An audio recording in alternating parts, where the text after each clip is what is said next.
Good evening. Peter Grinhaus, consultant in sexual health from Bristol, here today in Ukraine. Welcome. Доброго вечора. І дякую вам за запрошення. Дуже приємно. Дякуємо. Thank you so much for coming. Is it your first time in Ukraine? First time in Ukraine, yes. Great. Hopefully it will be pleasant and will not be the last one. Hope so. So you came from Bristol and you were the first known to conjoin STI diseases as venerology with a gynecology. That's right. It's two subjects in one, if you like. How do you call it now? Well, I call it sexual health. Okay. Sexual is zdorov, or something like that. I'm sorry, my Ukrainian is not very good. Perfect. But sounds well. Okay. But the whole point is that most women will have some gynecological problems and most women will have had sex. If you mix into that the fact that most sexually transmitted infections cause very little symptoms, and most people who get a sexually transmitted infection will get it from somebody who themselves do not know that they have it. Lots of us will have infections. If we test your audience, for instance, we go out to the audience and we test them. Maybe in their lifetime, 1 in 10, maybe 1 in 3 will have had chlamydia. Isn't that a nice thing to know? So the point is that most gynecologists will test for some sexually transmitted infections, but not all the time.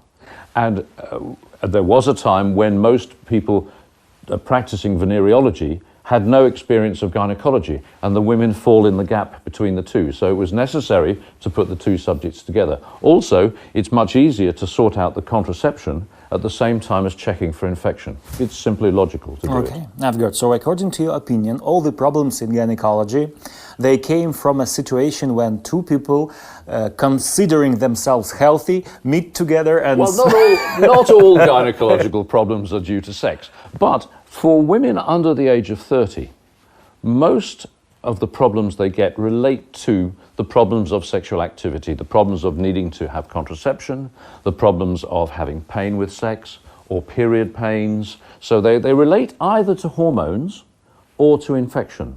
So for instance, hormones may be the main cause of bleeding, but in my lecture tomorrow I will actually show that infection causes a lot of endometritis and therefore a lot of unknown, undiagnosed bleeding. Okay.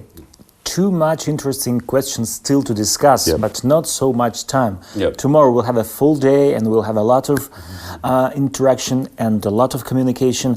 Just maybe the last question for today. Okay. Yep. We always try to talk about the future.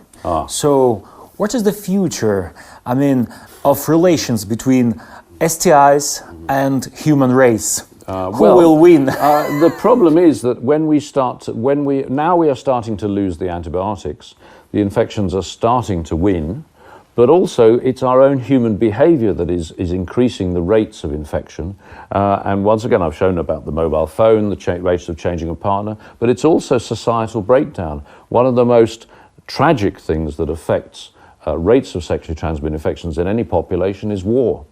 And if you have a country like in Ukraine, where you've had a war for the last 4, 5, 6 years or whatever it happens to be, then in those areas it's very, very difficult for people to survive, for people to get to doctors, to have proper medical care. So the more disrupted your society is, the faster sexually transmitted infections take off. So in the long-term future, the long-term future is that we have to get much more clever at how we use diagnostics, and how we treat patients with the right dose of the right antibiotic, and somebody clever has got to find some new antibiotics, or we're all going to have to just not have sex. That's the option. Yep. A sad one, but still the option. That's right. Thank you so much for this amazing talk. Okay. It was a pleasure. Okay. Good.